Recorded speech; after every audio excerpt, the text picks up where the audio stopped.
12টার সময় দেখো রাধারানীর ছান। শিব মন্দিরে এসছি বন্ধুরা। ঘাটের সামনে চলে এসেছি, শিব মন্দির ঘাটের সামনে। আমরা এখন ছান করবো, ছান করি তারপর প্রদীপ জ্বালাতে। আজকে রাত্রি 12টার থেকে 3টে পর্যন্ত ছান আছে। প্রদীপ সাজানো হয়ে গেছে, ছান হয়ে গেছে, এবার গঙ্গায় যাবো। এই দেখো বন্ধুরা দিয়ে দিলাম প্রদীপটা, দেখেছো?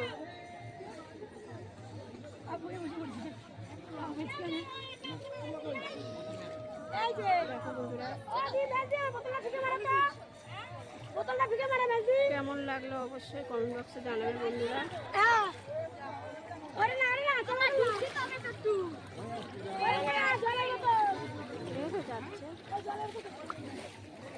কালকে সকালে দেবো বন্ধুরা ভিডিও।